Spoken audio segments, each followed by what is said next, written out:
Hi, I hope you've had a good half term and you're well rested, ready to get cracking. This week we are going to give the stats a little bit of a rest just to give some of you a bit more time on the t-test if you need some additional help with it before we move on to correlation coefficient. So we're going to continue consolidating topic 15 with our question pack to start with, and then we're going to move on to our final year 12 topic, which is topic 16. So we're hoping to get a good chunk of that done this week and then to continue next week with the extra stats and the rest of that topic. Okay, so that puts us right on track. So we're going to start in today's video by reviewing the question pack for topic 15. Now there's different ways you can use this video. You can either have a go at each question in turn and then watch the video playback on that question, or you can just work through with the PowerPoint, which has the mark scheme embedded if you don't want to listen to me explaining each of the questions in turn. You could attempt all the question pack and then watch this video through to help you mark it and improve it. But what I want at the end of the process this time is that this question pack becomes a really good revision resource. So as I'm going through this one, I'm going to be explaining what makes the answers this student has given and then their improvements and things that they've done to the question pack a good example. Okay, let's get started. Okay, so I'm going to work through question pack 15, starting with question 1. I will be missing out question 8 because that's one that we went through last week as part of a previous PowerPoint. So as we're going through, what I'm going to do is show you a student response, and that student response has been sent out to you as a PDF as well. So you've got this what a good one looks like example as a PDF document attached to the email that I've sent out this week. So you can just use that and work your way through your question pack too. But what I'm hoping to do in this video, for those people who sometimes don't understand why the mark scheme is the correct answer to the question, is to give you enough of a dialogue around the question like we would in class if we were going through the question pack. Okay, so you can either go to the question you want to by sort of scooting forward in the video, or you can work your way through the entire video. So starting with question 1. Okay, so question 1 is typical new spec, lots of data. Okay, and in fact they're very keen now on giving graphs like this where you've got two axes. So when you're reading this graph on the left hand side, you're reading the area used to grow the crops in hectares on that scale. Okay, and that is the line. So you're reading that axis for the line graph. But on the same graph, they've given you a bar chart, which is the number of species of insect pests resistant to the toxin, which is on the right hand of the graph, so on the right axis.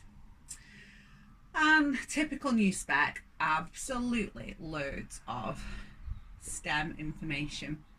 So the first thing to ask yourself as you're going through is, did you pick up on the STEM information that you needed to answer this question? So to reduce crop damage caused by insect pests, some farmers sprayed their fields of crop plants with pesticide. Many of these pesticides should have been shown to cause environmental damage. BT plants have been genetically modified to produce a toxin that kills insect pests. The use of BT crop plants has led to a reduction in the use of pesticides. Scientists have found that some species of insect pests have become resistant to the toxin produced by the BT crop plants. The figure below shows the information about the use of crop plants, so these BT crop plants, and the number of species insects that have become resistant in one country. Okay, so the first question, which you should have had a go at already, and if you haven't, I'll pause here and have a go before I go through. Okay, was, can you conclude that the insect pest resistance to BT toxin found in the years 2002 and 2000 to 2005 was the same insect species. Explain your answer. So this student has done quite well in their answer. They said no, which is the right answer, but there's no mark for no on its own.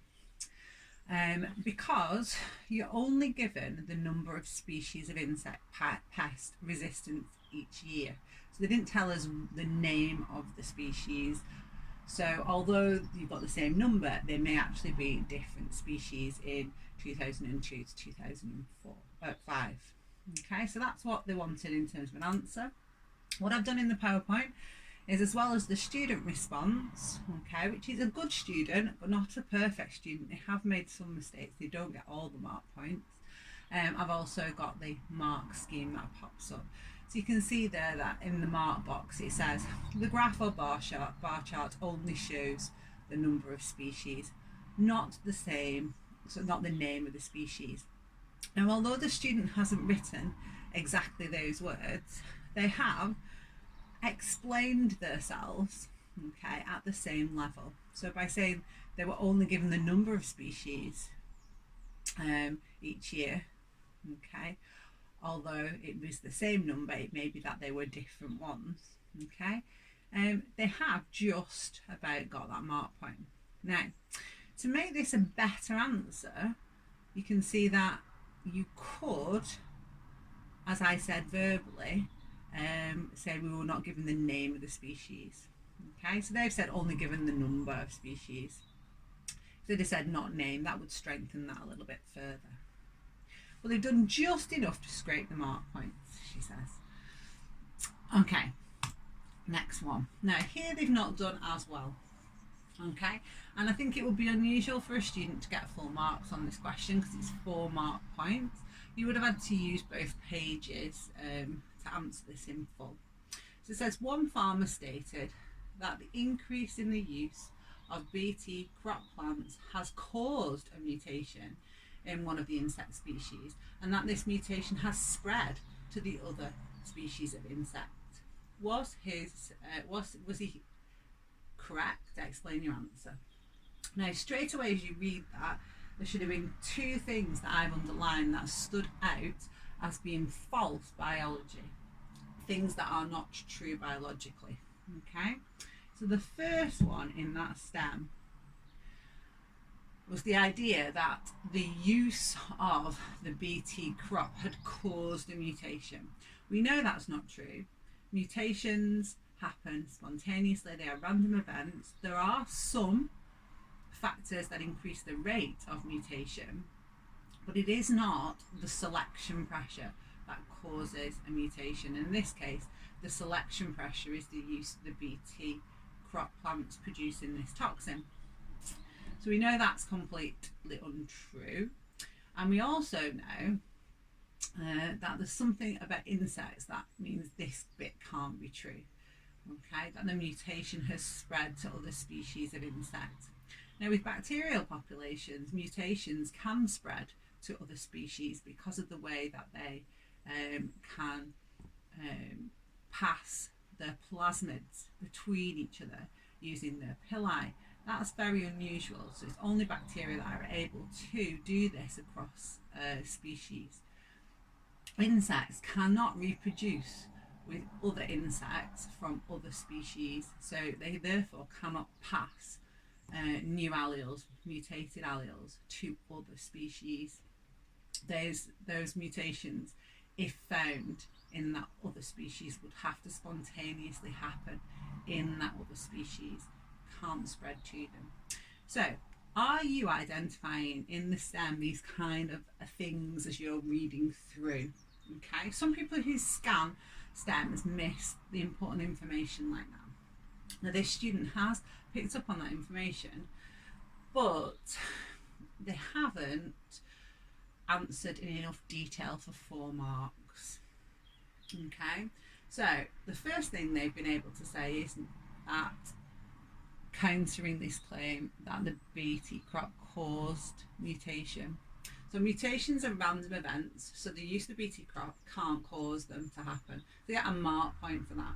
So thing is, they could have got another detail mark. And if you look to what they've written in red pen when they marked this, if they'd have expanded there and said only the environment affects the rate of mutation, not the selection pressure, that would have got them an extra mark point. So they only made 1 mark point on the mutation. Okay, but then they've kind of gone, right, I now need to do something about the other claim of the farmer. So for resistance to be selected for, a mutation would have to randomly happen. Sorry, it's cut off some of the writing at that side. In each insect species population, as being different species, they are not able to reproduce together and share mutated alleles across species of insect. So that's a really good part of the answer, and they've got 2 mark points in there by saying that the mutation would have to randomly happen in each insect species population, because for the 2nd mark point, different species of insects are unable to reproduce with each other. So, when I said before, it would be unusual for someone to get 4 marks here. I think if you're getting 2 mark points, you've done a really good job. But obviously, we want to always improve and get better and better.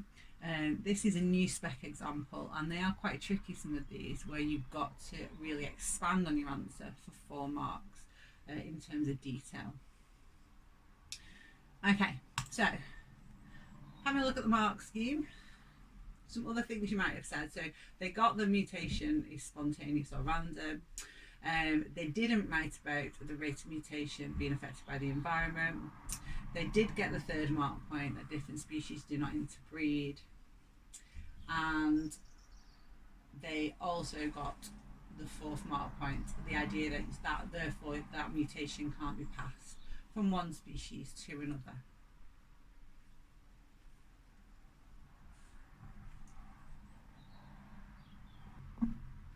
Okay, so on the part C, it says there was a time lag between the introduction of Bt crops and the appearance of the first insect species that were resistant to the Bt toxin.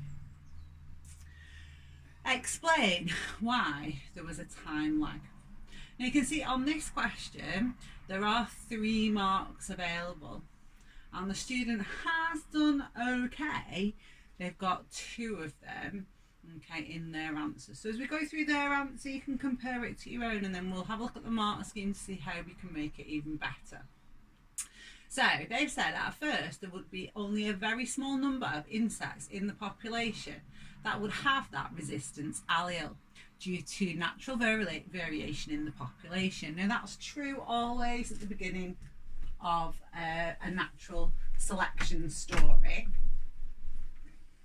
You're always going to be talking about a very small number of individuals having the advantageous allele just due to natural variation. So there's been a mutation at some point, that allele exists in the population, but it's in a very small number of individuals. So then when you introduce the selection pressure, so that's when the Bt crops were introduced, these insects were at an advantage.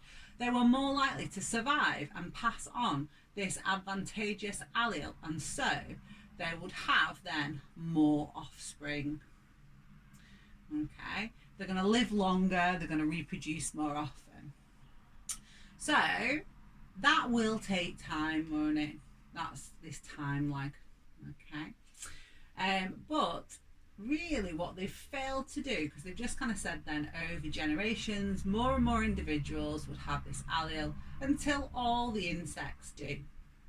So they're kind of almost there, because on the mark scheme there is a mark point for saying this is going to take many generations before it becomes a dominant allele in the population. Okay, so I'll show you on the mark scheme. You can have a look now at your own answer and see whether you need to make any improvements. So you can see that initially that there's a few insects with this favourable allele, that the insects with that will be more likely to reproduce, survive, reproduce, and so forth, therefore have more offspring. But that this will take many generations for this allele to be the most common in the population. So that's what they were looking for. Now, one thing I think this student's done very well is that they have used the names, the actual context of the question. It wasn't in the mark scheme this time, but sometimes on the new specification in here will not just be favourable allele, but will be the Bt resistance toxin allele, or the resistance to Bt toxin allele. So it's this idea that you're able to use the stem as well. I think they demonstrated very well. What they did do is just miss out a little bit more detail to get that final mark point. So it's still quite a good answer, it's not perfect.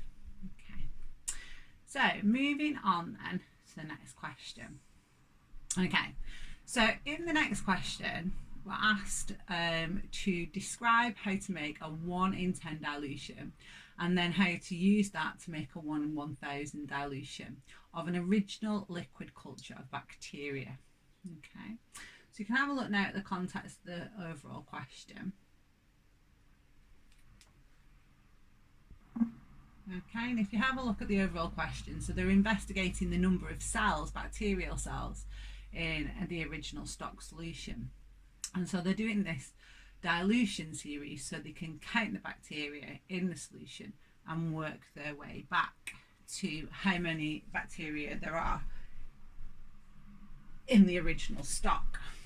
Okay, now this student has kind of drawn a diagram to explain what they would do. So they would take the original stock solutions, the original liquid culture of bacteria, and they would take 1 milliliter of it and they would add that to 9 milliliters of water, and that would produce a 1 in 10 dilution of their original stock solution. Now, this student has chosen to continue that serial of dilutions, a serial dilution method. So they have decided to take that 1 in 10 solution, okay, and take 1 milliliter of that and place that 1 milliliter into 9 milliliters of water to give them a 1 in 100 dilution. And then they've repeated this process again, taking 1 milliliter of their 1 in 100 dilution and placing it into 9 milliliters of water to give them that 1 in 1000 dilution. Okay, so they have achieved what the examiner has asked them to, but unfortunately there's a lot left to us to interpret from this diagram. Okay, so it's fine for you to sort of sketch out a response in thinking through a method like this, but you really truly then have to write it in words too. Okay, so you can see when they did write it out in words, they really missed a lot of the detail. So take 1 milliliter of stock and add to 9 milliliters of water to give you the 1 in 10 dilution. So they got a mark point for that. And then they just said repeat twice more to give a 1 in 1000 dilution. And that itself would not get them the marks. They would have to actually step by step describe in bullet points that methodology. And they would also need to mix well before each step, which they didn't mention at all. Okay, so if you look at the mark scheme is quite difficult to understand. There's lots of different methods that would work. Okay, but what the examiner's looking for is a 1 in 9 parts, which is what they've done. Bacterial culture to liquid. Now, they've been unclear from the stock, reference to stock, that would be the original liquid culture of bacteria. So they've not got that mark point because of that. Okay. Or they could, so I've given them a dodgy mark point, sorry. So they could have not got that mark point. So making sure the details there. They forgot to mix, okay. And it said repeat using 9 parts of fresh sterile liquid and 1 part of 1 in 100, 1 in 10, 1 in 100, to make the 1 in 1000. So that was okay that they were repeating this twice, but you can see that they wanted more detail. So if they'd have step by step, the examiner would have given them the mark. The other way, of course, is to skip all that. Instead of doing a serial, it was quite fine to take your 1 in 10, okay, and take a 99 parts water to 1 part of your 1 in 10 to dilute it straight down to a 1 in 1000. Okay, and it didn't matter whether you used water to dilute or some sort of nutrient broth liquid, that was fine. Sterile was in brackets, so you didn't have to have sterile, but it's a good idea to talk about the liquid being sterile throughout. Okay, so have a look at your answer. Chances are with this one, yours will be a bit like this student, as in they'll have an idea of what to do, but the clarity of methodology won't be there. So that's just something to learn by, you know. We want to make sure when we've got these questions in the exam where they ask us to come up with a method, that you do produce like a step-by-step method someone could follow, and all the detail was there. Things like stirring, that things are sterile, volumes. Okay, so make the improvements if you need to your answer before you move on. Okay, the next question then was a calculation. Okay, now I'll be completely honest here, I thought I got it right, and then I went to the mark scheme and I made an error, so I wasn't even trying to make an error for this student, and it was just in a little bit of simple reading. So I managed to get here. So using an optical microscope, the student determined there were 15 cells in 0.004 millimeters cubed. So I decided the easiest way would be to divide that by 4, so I knew how much I did 0.001 millimeters cubed. Okay, and then I converted that to per centimeters cubed by timesing by 1,000. The dilution factor was 1 in 1,000 as well, so I times by 1,000 to give me my dilution factor. So this was the answer I originally gave, and I got 1 mark for that because I showed my working out. But what I missed was they wanted me to calculate the number of cells in 1 centimetre cubed of the undiluted liquid culture. So I had converted it, but I had not times it up to the because I'd worked out how many cells there were in this smaller volume. So again, had to times it by 1,000, and then I would have got my correct answer. I wouldn't worry too much if you made that mistake, I think. And then I looked at the examiner's report, and very few people noticed that bit. But we'll watch out for it in future in case they do something similar. Okay, right, so there was 1 mark point for being the halfway there, and that's another indication, I think, to students that it makes sense always to do your working out. I know I've got some mathematical geniuses in my class, and you'll probably be able to do all this in your head, but you know, under exam conditions particularly, we can make mistakes, and it's worthwhile writing everything down, all your working out down. It might just get you 1 mark extra, okay, even if you don't get the right answer. Okay, so part C. So the student looked at the cells in the 1 in 10 dilution during his preliminary work. He decided not to use this dilution to determine the number of cells in the undiluted liquid culture. Now, his entire methodology is about he needs to dilute his solution down enough to be able to count the cells clearly. Obviously, the more dilutions that you do perform, the greater the error. So it's a balance, really. He doesn't want to over dilute his solution, but he needs it to also be dilute enough that he can count the individual cells. So it says suggest. So suggest means that you've not been taught directly the answer to that question. An explanation. So making sure that you've got an idea. So it's this idea then that there'll be too many cells in a 1 in 10 dilution, because you're only diluting it 1 milliliter in 9 milliliters to get that 1 in 10 dilution. So you wouldn't be able, that says able there, be able to count them accurately. They'll be overlapping with each other. You won't be able to tell the individual cells from each other. Okay, and if somebody else were to do that count, you'd probably get a different number. Okay, so too many cells to count was a mark point. That they could overlap, they could be overlapping, was a mark point. Okay.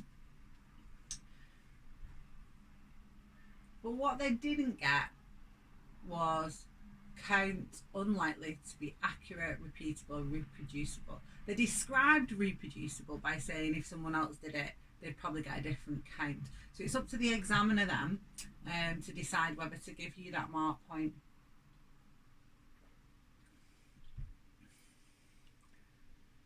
Okay. Right, so I'm moving on then to part D. On some farms, animals are routinely given antibiotics in their food. Scientists investigated whether these farm animals had antibiotic-resistant bacteria in their intestines. They tested the bacteria for resistance to two antibiotics, tetracycline and streptomycin. The results are shown in the table. The percentage of antibacterial-resistant bacteria was much higher with the tetracycline use. So suggest and explain one reason why the bacteria resistant to tetracycline are more common than bacteria resistant to streptomycin in these farm animals. Okay, so the student has said, well, tetracycline may have been used for a longer period of time, so there's been more selection. Okay, and you've got to be really careful here. You're not going to say being used for a longer period of time, so there's more mutations have happened or something like that, because of course the mutation had to be there originally to be selected for. So it's increased time for selection to happen. Okay, so more of the population has the resistance allele by now compared to the streptomycin resistance allele.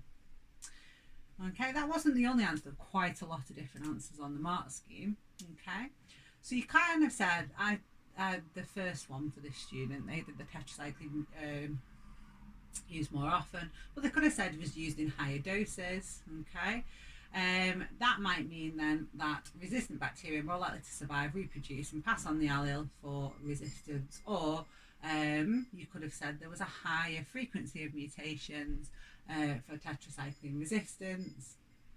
But you've got to be really careful. Can you see how it says reject reference to mutation being caused by the use of antibiotic? Remember, the mutation happens randomly first before the selection.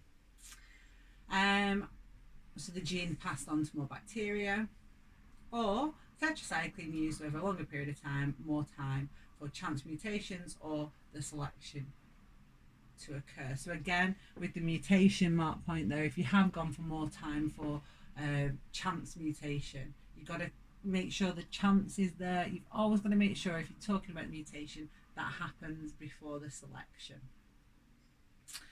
Okay. Part E. In recent years, these farm animals have not been given tetracycline in their food. Despite this, the percentage of bacteria resistant to tetracycline remains constant. So straight away, when we've read the word constant, we must be thinking, well, there's no selection pressure, no directional selection pressure anyway, because the tetracycline has not been put in their food.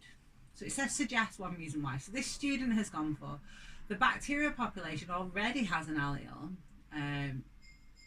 already has the allele present, so will pass on to offspring. It gives no advantage or disadvantage now, so there's no selection either way. So the number of alleles just remain unchanged from one generation to the next. So they're just passed on, not inferring an advantage, but they don't infer a disadvantage. So they're just passed on with no selection for or against them. So the allele number remains the same. So quite an extensive mark scheme on this. You can see they've got no selection against resistant bacteria, alleles or genes. Bacteria pass it on when reproduce, or bacteria resistant pass on from one generation to the next in farm animals. Environment doesn't change, so you could have suggested it's stabilizing. Selection, if anything, is occurring, no directional. And then at the bottom it says accept no selection to get rid of it. reject any reference to mitosis or immunity. You have to be very careful with that word immunity. It slips in sometimes when people are talking about resistance. Obviously, resistance to an antibiotic by a bacteria is nothing to do with the immune system, because bacteria do not have an immune system. Okay, so it's a wrong biological term in this context. And we don't inherit our immunity in that way. Okay, so in selection pressures, that immunity wouldn't be relevant. So just be careful. Okay, so question 5. Okay, so question 3 even. Farmers have steadily improved the yields of plants and animals by the process of selective breeding. So this is where they decide which individuals in the population breed with who, because they select them. Okay, so one of the factors determining whether selective breeding will be worthwhile is whether it's inheritable or not. Just closing the window, it's noisy. Heritability can be determined as the proportion of all phenotypic variation in the population that is due to genetic effects. Okay, so this is new. You won't have been taught about these heritability factors, values. This is new information given to you in the STEM. So what does this data mean? Well, they range from 0, where they're not influenced by genes, so that would be environment, 0, to 1, where it's all due to genetic differences. So you can see that the student has annotated on the question, kind of looking at the data and going, well, plant height is really genetic, egg mass is pretty genetic, but the rest of them really are more swaying towards the environmental. They're closer to 0 than 1. So it says, use the information in the table to evaluate whether it would be worthwhile to select for an increase in egg mass and body mass in chickens. So looking at those two, egg mass is quite high, so it's a 0.6, whereas body mass in chickens is very low, really, at 0.2, the lowest in the table. So the students just use that data to support what they're saying. Selection of chickens with an ideal egg mass is worthwhile, as this trait is controlled by genetic factors more than the environment. Yeah, it's got a hereditary value of 0.6. But not much point selecting chickens of ideal body mass to breed, as this is impacted more by the environment, like food that they've eaten. So this student has used the data and they have used that to imply whether it's worthwhile or not. Worthwhile if it was a higher value, with the idea of ideal egg mass being a higher value, it was more genetically controlled, therefore more worthwhile to select it for the breed. Whereas the chicken's ideal body mass, there's not much point selecting chickens of an ideal body mass to breed, because the environment plays too big a part in that trait. Okay, now the mark scheme on this is difficult for students to use, because it just says the greater prospect for selecting egg mass using values from the table. Genetic influence is much higher or lower influence of the environment. So really, it's not answering the question there, but it's showing you in your answer what you would need to do to get the 2 marks. So use the data and say whether it was worthwhile or not, relating to the genetic influence or the environmental influence. Okay, so question 4 was all about these freshwater shrimp that live in a stream inside a cave, and the same stream in the open. So they measure the maximum diameter of each shrimp's eye, and then they measure the length of the antennae. From these measurements, they can calculate mean values for each site, and we've got the results in the table. Part A. Biologists measured the maximum diameter of a shrimp's eye. Explain why they measured maximum diameter. So this has become quite a common question on the new specification when it comes to making sure your investigations are repeatable. Okay, so if two people were to take the same measurement, would they get the same value? Okay, so because eyes are not exactly round, okay, if you take a maximum diameter, it would be more repeatable and give you a better comparison, is what the student has said. Okay, so the results can be compared, so the measurement is the same each time, because the eye is not perfectly round or uniform, is what the examiner's looking for. So they've hit that. Okay, then in part B it says the scientists worked many years earlier suggested animals that live in caves had similar adaptations, and these included smaller eyes and the greater use of sense organs, such as those detecting touch, like an antennae. Okay, so the student is then asked, do the data in figure 2 support this scientist's suggestion? Explain your answer. Now, although the data in figure 2 does suggest in the cave the eye is smaller and the antennae longer, and that seems quite like a good adaptations, linking in here smaller eyes and longer antennae, which is the touch detecting organ. So the good adaptations for life in the dark, antennae feel things. The data does not provide enough evidence for this. Okay, so they're kind of saying yes but no. It's only been collected for shrimps and there's no statistical analysis. So remember, this scientist earlier suggested that animals that live in caves. So this is only one species. This data only supports this idea for one species. And we don't know if it really truly does support it because there's no statistical analysis been taken. So this is what the student has gone for. Okay, let's have a look at the mark scheme. Okay, so there was 1 mark point for identifying that the data showed that the eyes were smaller and the antennae longer inside the cave for those shrimp that lived inside the cave. There was an extra mark point for detail, identifying that the antennae was the sense organ involved in touch. And there was a 3rd mark point for saying this data only refers to shrimps, so the data might not be applying to all animals, or even these were just shrimps in one area, one cave system, and whether you could then use them as being representative of all animals seems not scientifically strong enough, is it?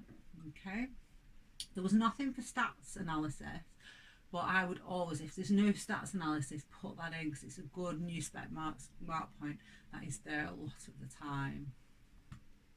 And the reason it's probably not in is because there is some statistical data a bit later on. Well, sorry, there's some questions about stats now. So part B, okay. The data in figure 2 are mean values. Explain how standard deviations of these mean values would help you to interpret the data in figure 2. This is a really common question. Okay, so the first thing you should always do when you're asked about standard deviation is to define it. Standard deviation is the spread around the mean, tick. And this is not impacted by outliers. If the standard deviation do not overlap, this is a significant difference in the two groups' mean values. It's unlikely to be due to chance. So define it and then say how you would use it by either saying if they do not overlap or if they overlap, what it would mean. Okay, so if you went with if they did overlap, you would say it's not a significant difference, and the difference would be more likely to be due to chance. So it doesn't matter which way around you write it, but how you would use it. Okay, so have a look at the mark scheme. First mark point is always for the definition. Second mark point, so they've got more standard deviation overlap. The less likely it is that differences are real significant, the more likely it is they are caused by chance. But you can write the converse of that, as I have there, with no overlap, and still get your mark point. Okay.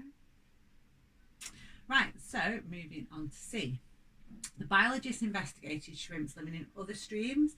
They measured the length of the antennae of these shrimps, and they also measured their body length. Figure 3 shows the mean antennae length plotted against the mean body length. Okay, so you can see mean body length against mean antennae length. These are the shrimps from the streams in the open, and these ones in the caves. So if we start to do a bit of comparison of the data, just looking at it, you can see that there's a greater variety in the length of the body for the shrimps in the open compared to the length in the body for those in the cave. And the ones found in the open, the antennae are smaller than in the cave where they're longer. So there's a couple of things that just jump out as trends straight away. So I would tend to write things on the graph to illustrate that to myself. But the question says, what does the information in the graph suggest about the body lengths of shrimps living in caves and living in the open? Okay, so that student has just outlined, you know, as many different things, trends as they could from the data. So they sort of said there's a range in length outside the caves quite widely, from 7.1 to 11.2 millimeters. However, their antenna length is just 4.8 to 5.7. And they kind of said, so the antennae don't make up a large amount of their length. Compared to outside caves,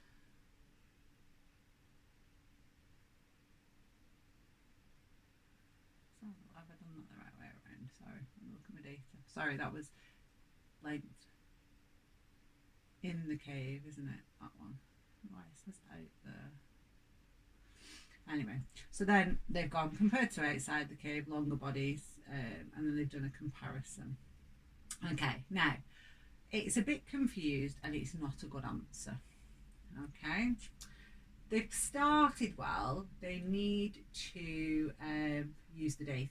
So I've kind of said, okay, there's enough use of data, it's not very clear, but I'll give them 1 mark for that use of data because they're quoting data from the graph. They would have been better if they'd have written on the graph, and they would have been better if they'd have taken into the account that there is an overlap in mean body length ranges. Okay, so although there's a greater variety of mean body length for the shrimps outside of the cave than inside the cave, they do overlap. And they didn't mention that at all. Okay. And the thing I would underline there that they've missed is they keep waffling on about antennae when they were just asked about body length. Okay, so just make sure that when you're answering, you are focused on answering the question, but do use the data. So they've done one thing right, they've used the data. They've also gone on about antennae. Okay, so hopefully you'll have picked up both of those mark points. They did pick it up when they went through on the mark scheme though, so they've put that there as what they needed to do. I think they should have highlighted that as well. Okay, part C. Do the data in the graph support the conclusion that shrimps with longer bodies have longer antennae? And give reasons for your answer. So again, you've got to skip back to the graphs. And in this case, we have got some shrimp with the same antennae length, but have different body lengths. Okay, so that would be data against that conclusion. So I said no, some of the individuals have the same antennae size, but different body sizes, even though there's a positive correlation generally. So yeah, there's a positive correlation between length of body and antennae, but you have got these plot points where Some individuals have the same antennae length but different body lengths. So that's the bit I've picked up, or the students picked up. Okay, so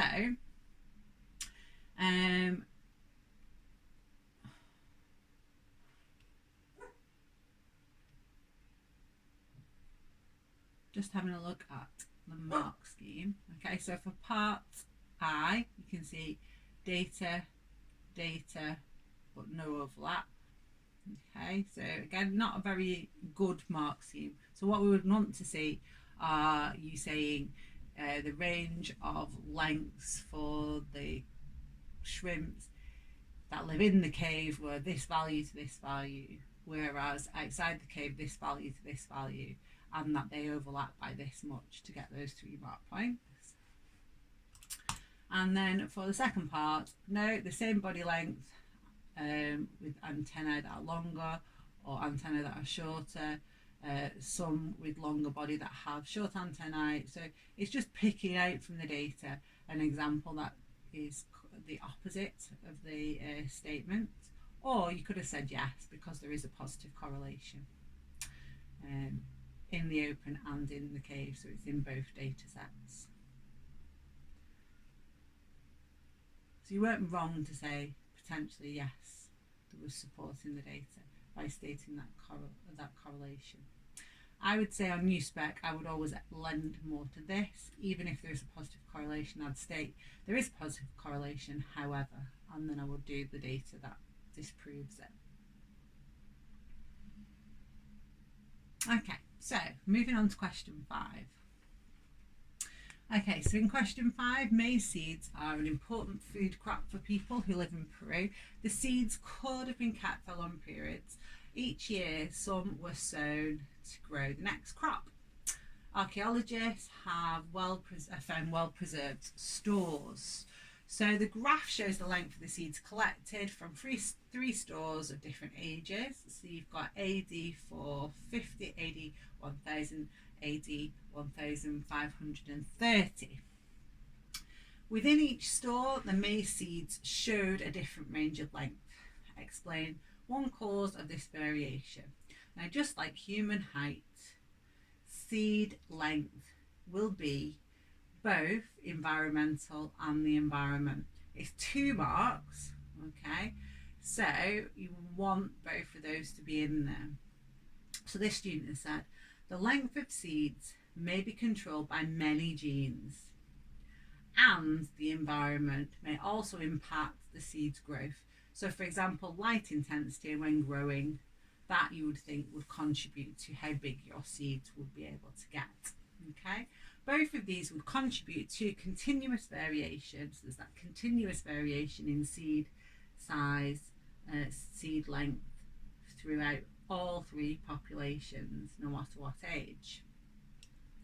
So have a look at the mark scheme. So the mark scheme we're looking for, the length is controlled by many genes, and the idea that environmental factors might affect as well. So that student's got quite a good answer there. Oh, in fact, it's a good answer. They hit those mark points nicely. Okay, now for the next one, we're really going to have to work quite hard to get 4 marks. It says use your knowledge of genetics and selection, so you know you're talking about natural selection, to explain the changes in the length of the seeds between AD 450 and AD 1153. Okay, so let's have a look at this response. When the farmer selected the seeds, they planted each year. The data suggests they picked the larger seeds for planting. This selection of seeds with alleles for longer length would then grow and reproduce, passing on these alleles to the next generation. Over time, this would result in an increased frequency of long seed alleles and fewer short seed alleles. Over many generations, the mean length shifts further to the right in AD 450 it was 6 millimeters to in AD 1530 it was 9.5 millimeters. So for 4 marks, that student has got a good response. They've got their 4 marks. They've written a note to themselves about normal distribution curve. We'll have a look at the mark scheme, see why they've done that now. Okay.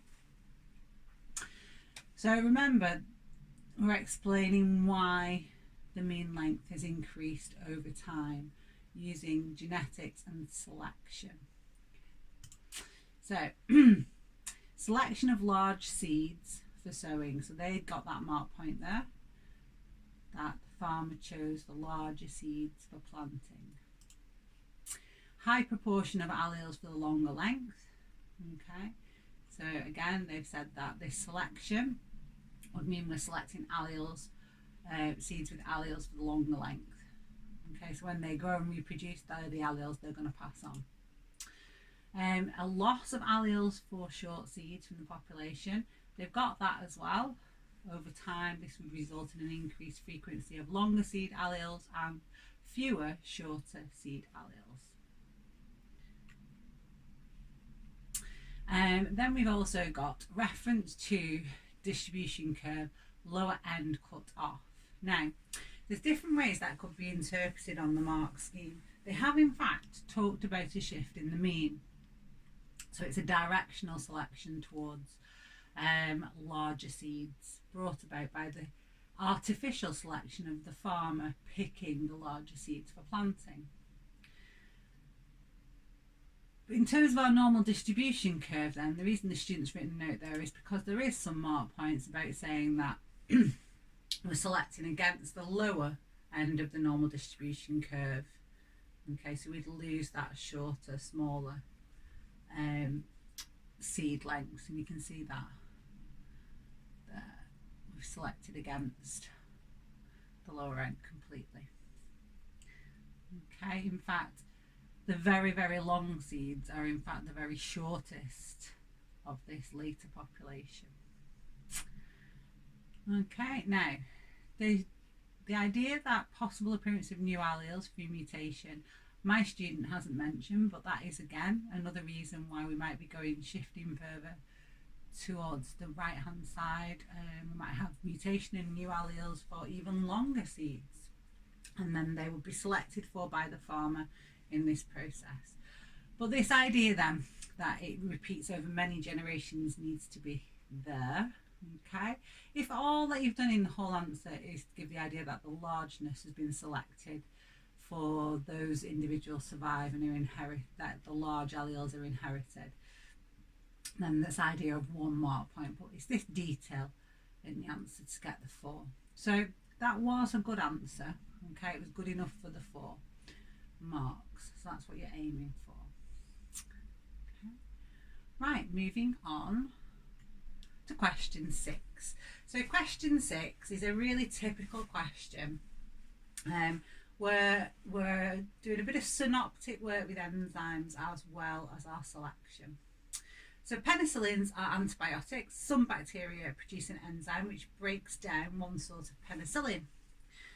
Okay, so that would be an advantageous trait for those bacteria because they will not be killed in the presence of that penicillin. Okay, so there are different sorts of penicillin. The examiner's telling you, you wouldn't know that. All of them have the same basic structure, but the chemical group X is different. A bacterial infection that cannot be treated by one sort of penicillin can be treated by a different sort. Use your knowledge of enzyme action to explain why the different sort of penicillin is effective in treating the infection. So the examiner wants you to focus on enzyme action. So it's all about enzyme specificity, this question. Group X is the bit that is different. Okay, so we know that the different penicillins have got a different chemical structure at the position group X. So this student for 3 marks has said the following. The tertiary structure of the bacteria enzyme's active site will be specific and complementary to the penicillin type it can break down. It will fit into the active site due to the complementary structure, and the bacteria's enzyme can then break this chemical down. If it's a different penicillin, the group X will mean this chemical can't fit into the bacteria's enzyme's active site, and so the bacteria can't break that different shaped molecule down. This would be an effective treatment against that type of bacteria. Okay, so let's pull up the mark scheme.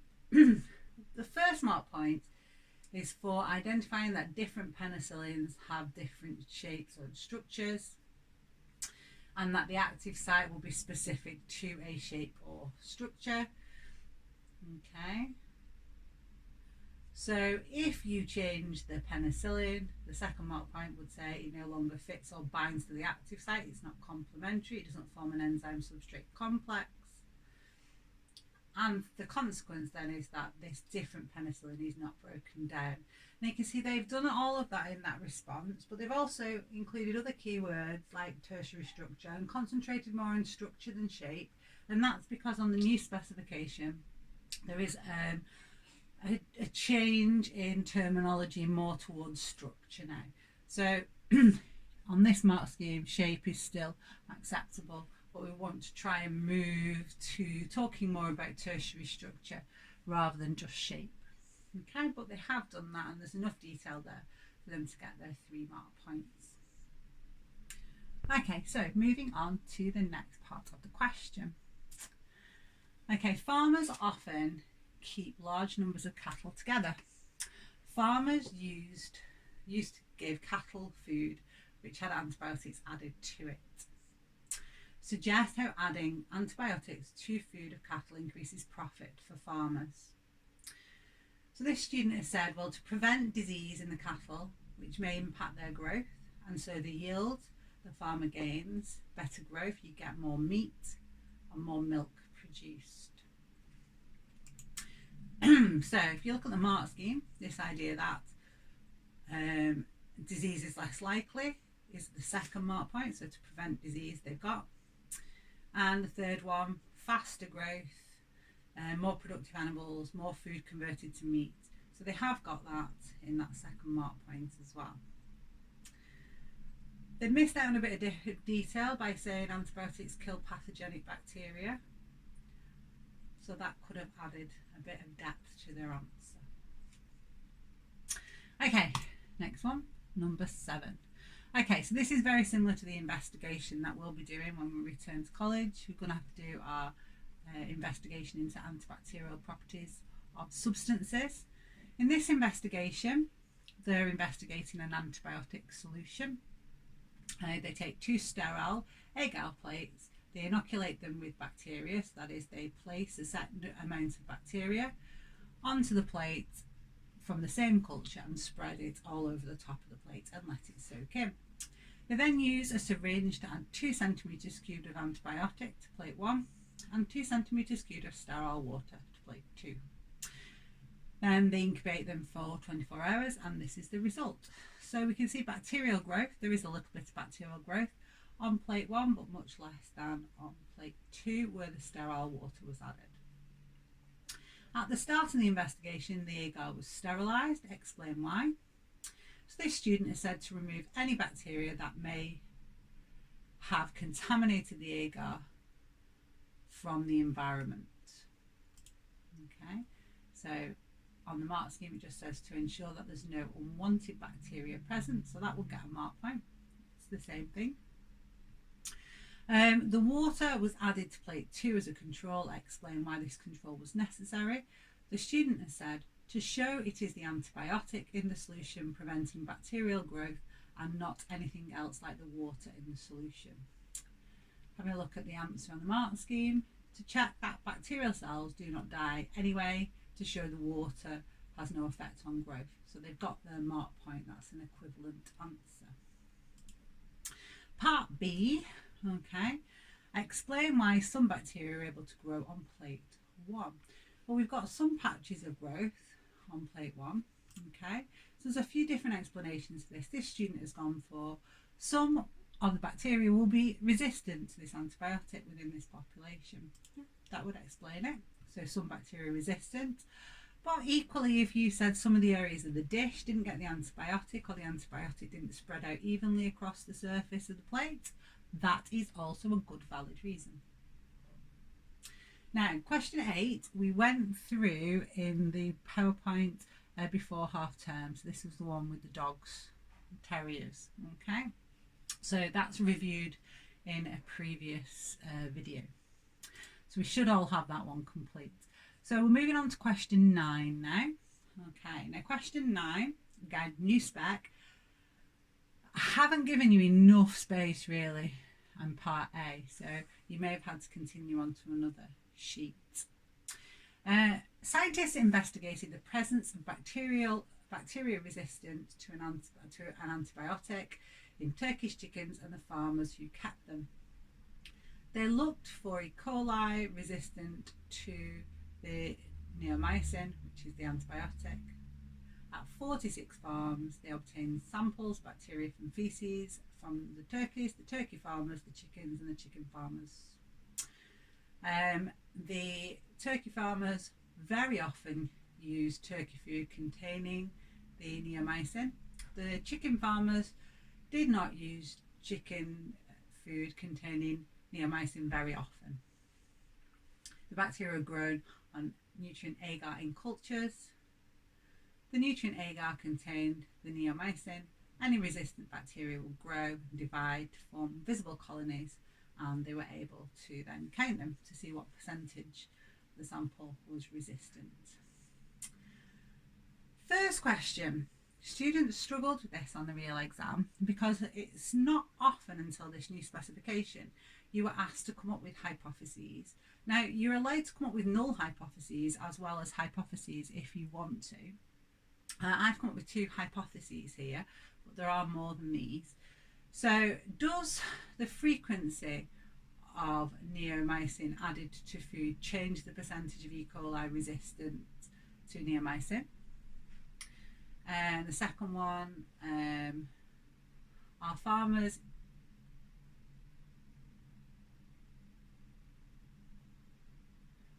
E. coli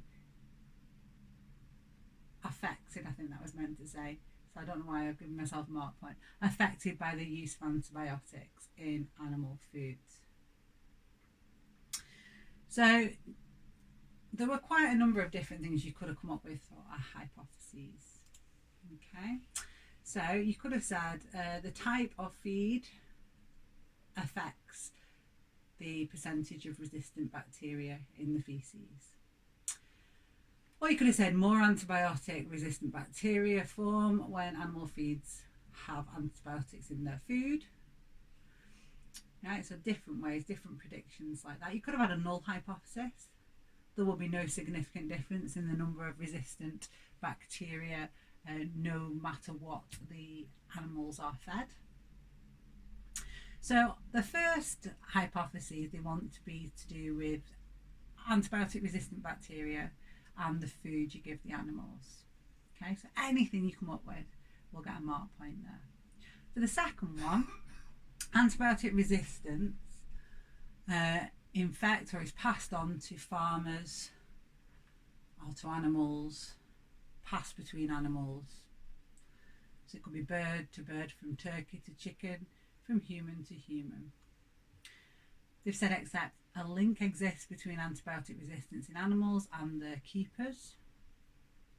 Yeah, so if they've got a lower antibiotic resistance in the animals, the farmers that keep them also have a low antibiotic resistance.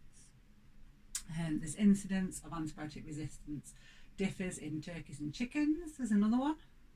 There's more resistant bacteria in chickens than turkeys, or turkeys and chickens. And finally, the instance of antibiotic resistance differs in chicken farmers and turkey farmers. So the way that I would have structured the answer is try to come up with 2 hypotheses, one related to the turkeys and the chickens, and one related to the turkey farmers and the chicken farmers, and that would have given you your clearest mark points. Next question. Describe what the results in the tables show. So this student has said a larger percentage of resistant E. coli in turkeys than in chickens. There's a larger percentage of resistant E. coli in farmers of turkeys than in farmers of chickens. So, mark point 1, larger percentage of resistant bacteria in turkeys. Mark point 2, larger percentage of resistant bacteria in turkey farmers. We've hit both of those mark points. Some people try to do all the data in one. Okay, so try to talk about the the percentage resistance of bacteria in turkeys and chickens and farmers all in the same sentence, and that's where you don't get your mark points. So by separating them into two separate trends like that, then you'll nicely tick off your mark points. Okay, next question. Suggest. Okay, so remember, we don't know the answer if it suggests. It's just something we're supposed to use our background knowledge and our brain to work it out. So, suggest and explain one reason for the observed differences in percentage of these resistant E. coli in turkeys and chickens. Well, they told you in the question turkeys were fed with more antibiotic containing food. Okay, so this would mean there's a stronger selection pressure, so more resistant bacteria survive and pass on those resistance alleles. So similar to that bacterial question we did before. Okay, so more antibiotic, slightly different way of writing it, kills the non-resistant bacteria, or the resistance bacteria survive. So that's the indication there that it's a selection pressure, and that leaves the resistant bacteria, more resistant bacteria, to survive and pass on the resistance allele. So that's what we're looking for it to be written like in the answer, written answer here. Okay, the scientists followed strict safety guidelines when collecting samples of faeces. Apart from the risk of contamination from the E. coli, this was especially important when collecting samples from humans. Select Y. The student says, potential transfer of pathogens in the human faeces to the scientists. And that's perfect. The idea that human faeces contains pathogens is what the examiner had. Okay, part D then. Use the information provided, so we need to look back to the STEM, to identify and explain one way, so there's only one, but we're explaining it, so we've got to identify it and then say why it increased reliability. So we're only looking for one way they've increased it, we've got to say why. So the student said it's a large study, there were 46 farms used, many different places. Okay, so we're checking the same trends, patterns in a wide number of settings. This is a more reliable sample. So really we're using our mark point, large sample size, reliable. Okay, so large number of farms surveyed, 46. Okay, now reliable was used in the STEM of the question. Ooh, so I can't have reliable because it's there. So I've missed that. So you would have to say the results are more likely to be representative or can be identified the anomalous. So I think I'm okay because we've said different places, so checking the same in a wide number of settings. So that's representative. So that's why I've given myself the mark point. Even though I've used reliable, I have outlined representative here. So that's still fine. Okay. This is why it's important to really answer the questions and write what you mean, because sometimes keywords that we use a lot, like in this case, they've used it already, so we're not going to get it again as a mark point. Okay, so E. Suggest how scientists could use DNA to investigate whether the neomycin resistance bacteria in the farmers were identical to the strains in the birds they kept. Okay, so we're going to have a look more at this in our next part of topic 16, okay, that we do next week, and that is we can investigate how closely related to groups, to populations are by looking at the base sequences of their DNA. And if they're very similar in base sequence, then we can deduce from that that they are more closely related. So if we were to compare the base sequences of genes in the bacteria taken from the farmers and the bacteria taken from the birds, okay, if they were the same strain, they would have more similar base sequences for the same genes. So we get a mark point for the comparison of base sequences and a mark point for saying if it's the same strain, they would either be similar or you can have identical. They'll let you have that as well in the mark scheme. So compare base sequences, have identical or same base sequences. So it's those two there. What I could say about improving this answer is just making sure gene for resistance in bacteria from the bird and the farmer could be a better clarity here. Okay. The other way is to use something called DNA hybridization, which was on the old specification and it's not on our new specification. Okay, but I will tell you a little bit about it next week. It's interesting. Okay, so part F. At one time, most animal feeds contained antibiotics to increase the rate of animal growth. In the UK, few animal feeds now contain antibiotics. Suggest reasons why. Now, I've definitely not given you enough space to answer this question because it's 4 marks.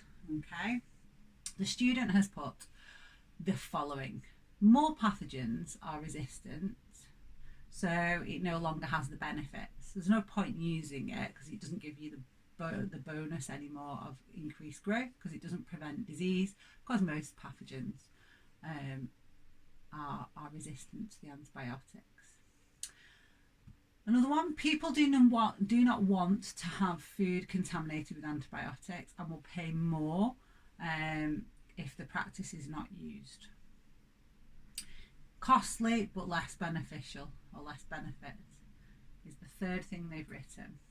Okay, they've also written some new things that they picked up from the mark scheme too. So let's have a look at the mark scheme.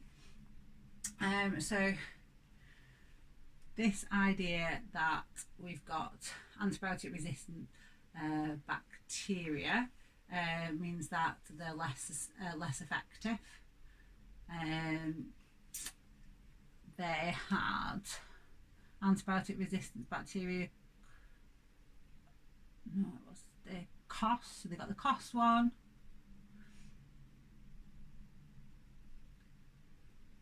I'm just trying to think where they got the rest. Given more would be resistant, no longer useful. So I suppose here, 1 mark. But you can see there's an awful lot they could have talked about. So really 2 rather than 3 now when I've reassessed it there. Okay, so what else could they have said?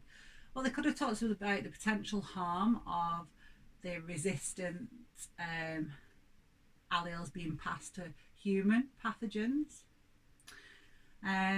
They could have talked about antibiotic resistance bacteria then we're not being able to treat against them.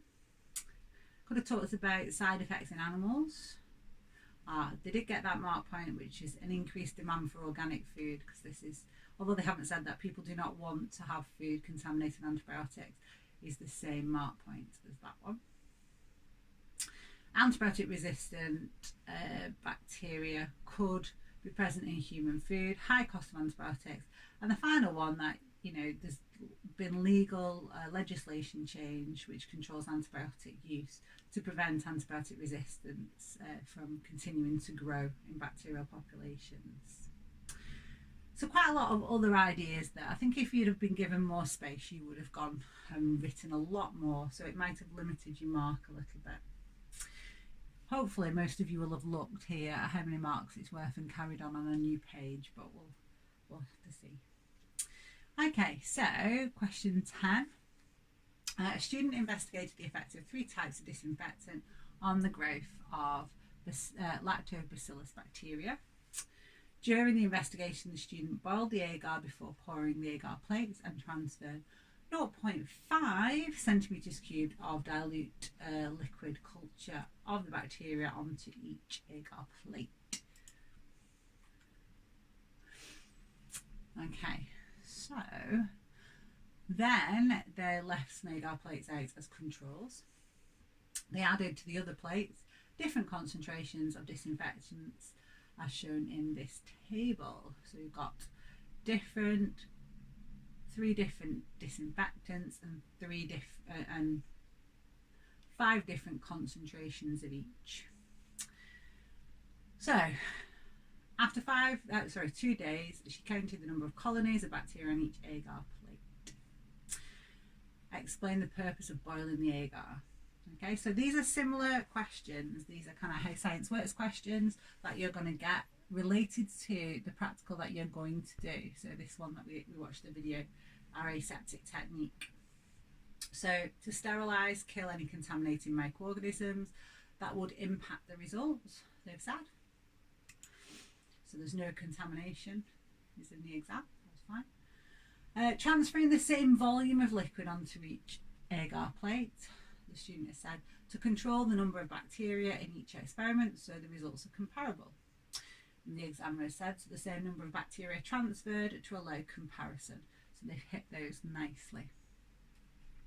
Okay, then we've got another calculation. Now this time it's a lot easier. The only tricky bit is that there's a bit of information you have to go back to up here because the volume that was transferred onto the plate was 0.5 centimetres cubed. So we've got in the liquid culture medium, it was diluted 1 in 10,000 and she counted 300 colonies. Okay, so the way I've done it is I times that by 2 to give me how many there would be in 1 centimetre cubed, which is what I want my answer in at the end. And then of course I've times it by 10 to the 4 to undo the dilution factor, so to convert it back to the original liquid culture broth number. Okay, so that gives me 6,000,000 per centimetres cubed. Okay.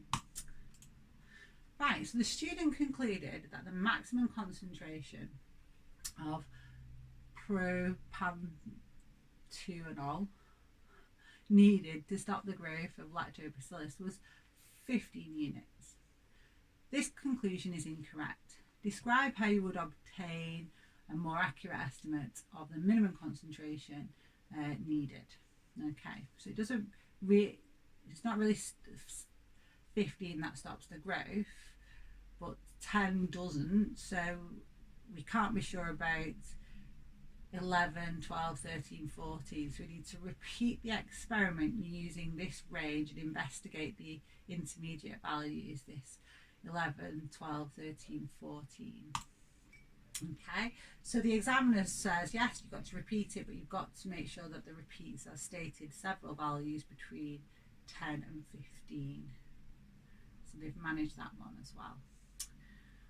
Okay, so just make sure you haven't got just repeat the experiment because you'll be no further forward in determining what concentration was the minimum concentration needed to stop the growth unless you investigate between 10 and 15.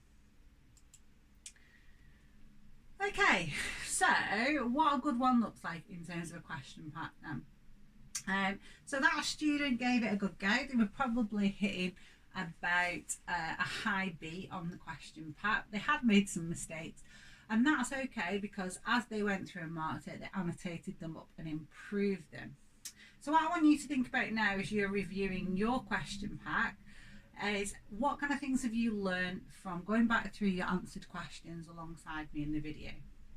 Are you annotating your questions? So do you write things on the question to help you to comprehend them? Are you writing your working out in those calculations? Because sometimes it may be 2 marks and you get 1 mark for the working out, even if the answer's not right. Are you finding the information you need in the STEM? Are you quoting it? Are you using the data? Like for example, did you say there were 46 farms used? Are you picking information from the STEM when directed to? Are you reading the STEM carefully and following the instructions? Are you actually taking the time to underline those keywords? And then as you're doing the review now, as you go through your question packs with mark schemes or with me in the video, are you making it clear anything you've missed? Or are you making improvements to the way you have written the answer? You can hear me self-correcting the student responses as I go through. Could have been better written like this. Has got the mark point but could be improved by doing this. The reason for this is your question packs are actually part of your revision material. So when it comes to preparing for your final exams, you won't just be learning the material or revisiting the material in your student notes, because that's just the AO1 knowledge. You will also need to revisit your question packs and use them in your revision. So what a good question pack looks like is it doesn't have to have all the right answers in the first time you do it, but it does need to have improved good answers that get the full credit for the marks by the time you finish the process of working your way through your question pack. So that's when you're marking them and annotating them. So if you do have some additional time now, I know some people have been contacting me about other things they can be doing now towards the end of the year to make sure that everything is on point for next year. If you feel that you need to spend some more time on your question packs and just raising the level of the content of them, making sure they're all marked and annotated up to a level which you think will give you the best revision resources, then that's something that you can do.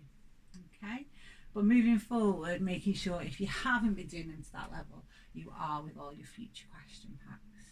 Right, so now we're going to move on to topic 16, but before we do, just check through that you have completed all the tasks for topic 15, including now the Kahoot that I have set just to review that topic, and the student questions at the back of the student notes.